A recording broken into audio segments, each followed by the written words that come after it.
Hello friends, आपका स्वागत है आपके अपने चैनल पर। और सबसे पहले आज की शुरुआत करेंगे हम दो शेयर्स के साथ।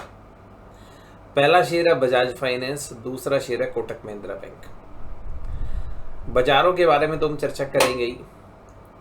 और कल कोटक महिंद्रा बैंक की बात हो रही थी, लेकिन कल हम आपके साथ जो है पेश नहीं हो पाए।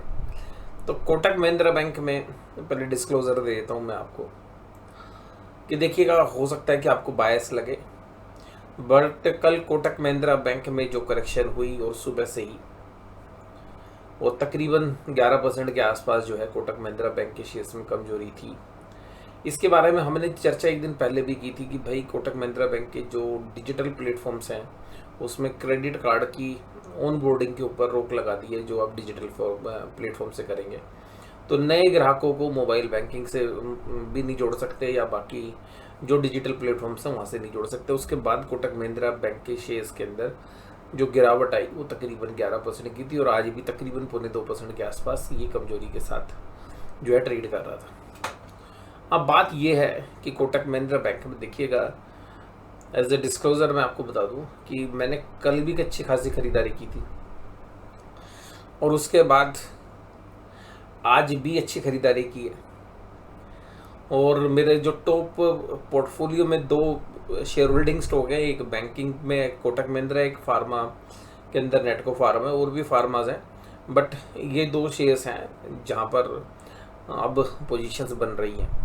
कोटक महिंद्रा बैंक के अंदर स्पेशली जो हमें लग रहा है, यहाँ पे हमारा जो व्यू जो है बहुत लंबे समय का नहीं है, बट हमें ये लग रहा है कि कोटक महिंद्रा बैंक में जो गिरावट हुई है और जो हमने तेजी की है उसके पीछे का एक लॉजिक है।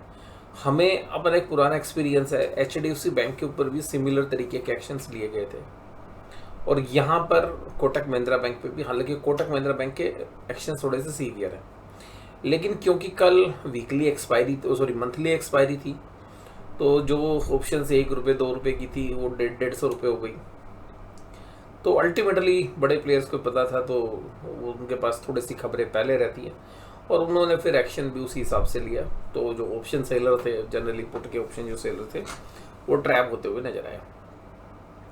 हालांकि मेरी भी ऑप्शन जो है बिकी हुई थी, लेकिन वो हमने 4-5 दिन पहले प्रॉफिट में स्क्वेयर ऑफ कर ली थी। तो मैंने आपको जैसे चर्चा की भी थी, तो हमारी जो ऑप्शंस थी वो 1720 की बिकी हुई थी पहले, लेकिन वो क्योंकि प्रॉफिट में हो गई थी तो वो थोड़ी सी नेग्लिजिबल वैल्यू थी। तो हम जनरली नेग्लिजिबल वैल्यू जो ऑप्शंस हैं उनको हटा लेते हैं एक्सपायरी से 2-3 दिन पहले ही।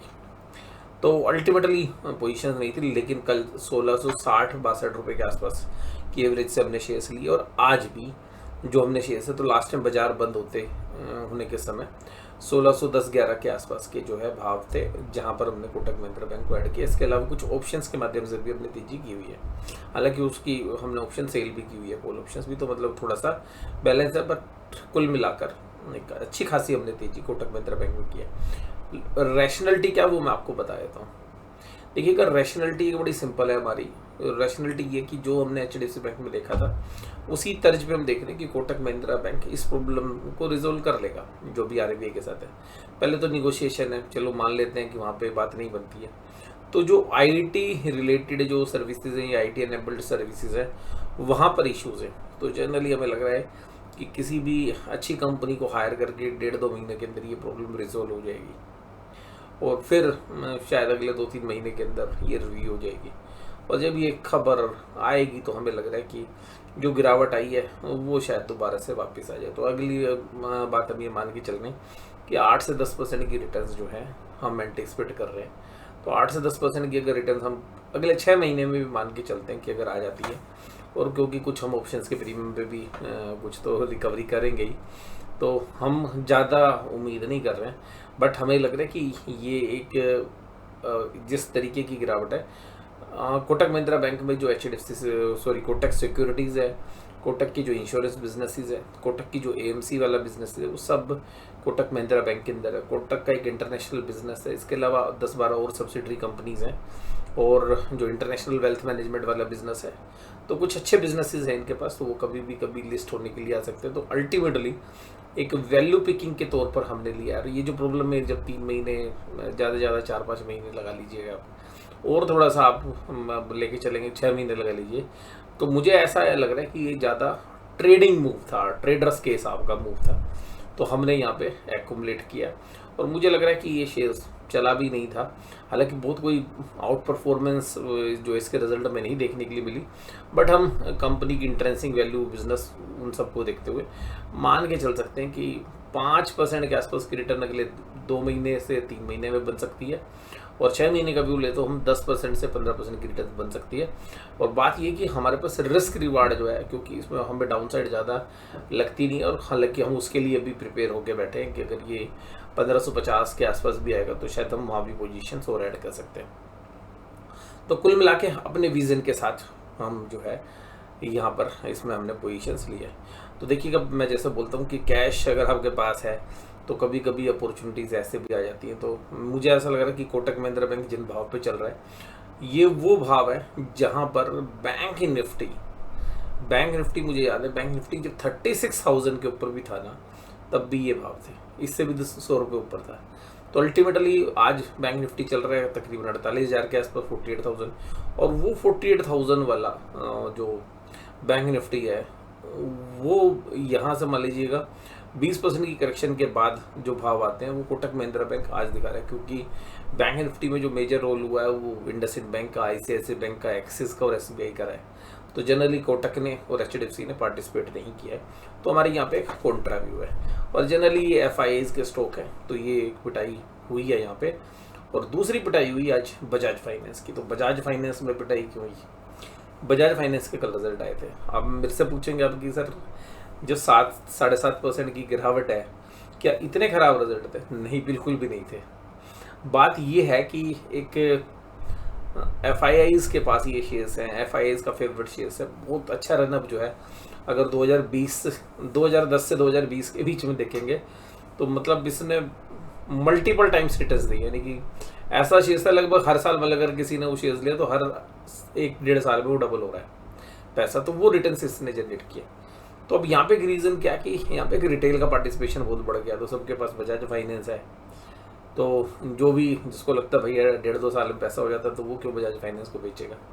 अब जो फॉरेन इंस्टीट्यूशनल इन्वेस्टर्स हैं, बड़े प्लेयर्स हैं, बड़े ऑपरेटर्स, उनको पता है ठीक है रिजल्ट है, पर वैल्यूएशन वाइज मान लीजिएगा कोई 60 के पे चल रहा है, तो उसको अगर 50 पे डी रेट करना है तो बड़े प्लेयर्स को क्या लगता है, वो तोड़ देते हैं। तो जल्द अल्टीमेटली रिटेल का पार्टिसिपेशन काफ़ी ज़्यादा है, तो इस वजह से ये भी एक गिरावट का कारण बना। और मुझे बाजार में ना थोड़ा सा मेरा जो व्यू है, अगर इसके साथ अगर हम देख के चलें एचडीएफसी बैंक में, उसमें भी तो यही हुआ है।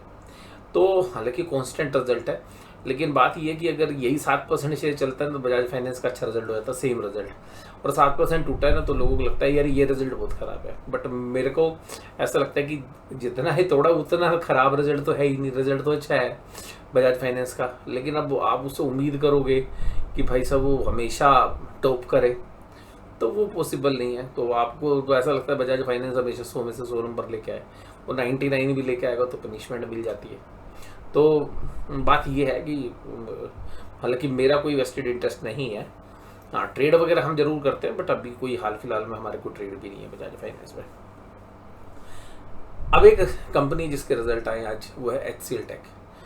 तो ये जो एफआईआईज के जो मूव हो रहे हैं ना, ये जिस तरीके से ऊपर से पटक पटक के जो शेयर्स को पीटा जा रहा है, और बढ़िया शेयर्स को, ये कहीं ना कहीं एक ऐसा इंडिकेशन हमें लग रहा है कि एक रोलिंग स्टॉक सेल हो रही है। यानी कि एक को बेचेंगे, फिर दूसरे को बेचेंगे, तीसरे को।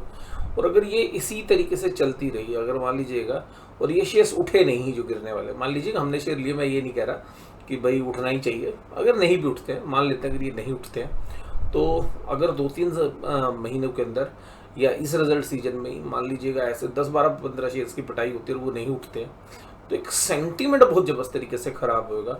और जो ओवर ऑप्टिमिज्म रिटेल इन्वेस्टर्स में है वो शायद पस्त हो जाए। तो वो एक ज़्यादा चिंता की बात है, क्योंकि जो अभी पिछले 2-3 साल में इन्वेस्टर्स आए उनको तो हमेशा चलता बाजार दिखा है।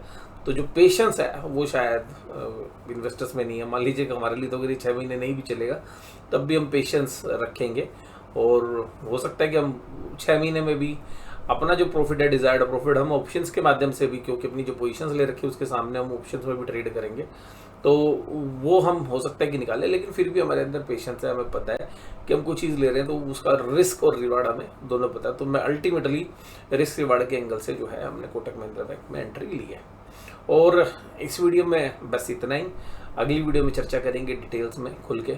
और जो बात कर रहा था एचसीएल टेक के जो रिजल्ट है, मुझे लग रहा है कि कहीं एचसीएल टेक में भी सोमवार के दिन आपको ऐसी दुर्घटना न देखने के लिए मिली जैसी बजाज फाइनेंस में, क्योंकि रिजल्ट उम्मीदों से थोड़े से खराब आए हैं। और ख़राब रिजल्ट के ऊपर जो बड़े प्लेयर्स हैं ना वो आजकल कुछ भी कर सकते हैं। और जिस तरीके की, क्योंकि वैल्यूशंस तो कोई ऐसा है नहीं कि कोई सस्ता मिल रहा है, यहाँ से कोई बहुत बड़ा पैसा बनाना इतने मतलब एक्सपेंसिव वैल्यूशंस पे, वो तो प्रैक्टिकली पॉसिबल नहीं लग रहा। तो जिसकी वजह से हमें लग रहा है कि बड़े जो फॉरेन इंस्टीट्यूशनल इन्वेस्टर्स हैं, जो बड़े ऑपरेटर्स हैं, वो किसी भी शेयर को तोड़ सकते हैं कहीं यहाँ पर इन वैल्यूशंस के ऊपर।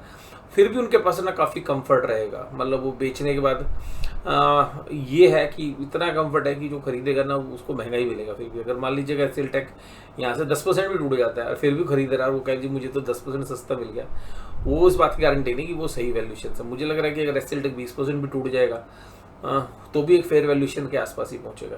तो सबके अपने वैल्यूशंस के पैरामीटर्स होते हैं। तो मुझे लग रहा है कि बाजार जो है बहुत अच्छी गुंजाइश है बाजार में करेक्शन होने की, और जब करेक्शन होगी तब हम बाजार में एंट्री भी करते हैं। जैसे भी आपने देखा मैंने कि कोटक महिंद्रा बैंक में हमें अच्छे भाव पे मिला तो हमने एंट्री कर ली। अगर एक ही दिन में 11-12% इंडेक्स का शेयर आपको टूटता मिल रहा है, और जिसमें ऐसा फंडामेंटली कुछ चेंज नहीं हो रहा है कि भाई वो कंपनी खत्म हो रही है या आगे बड़े चैलेंजेस आ जाएंगे या ये चीज़ जो भी प्रॉब्लम राइज हुई खत्म नहीं होगी शॉर्ट पीरियड में, तो हमें तो लग रहा है कि तो वो सब चीज़ कंसिडर करते हुए हमने एंट्री किया। तो इस वीडियो में बस केवल इतना ही, और कोई भी बाइंग या सेलिंग की कोई हमारी ना सलाह है, बस केवल और केवल आपको एजुकेट करने का पर्पज़ है। वीडियो कैसी लगी जरूर से जरूर आप हमें कमेंट बॉक्स में बताइए। वीडियो देखने के लिए धन्यवाद। Thank you very much.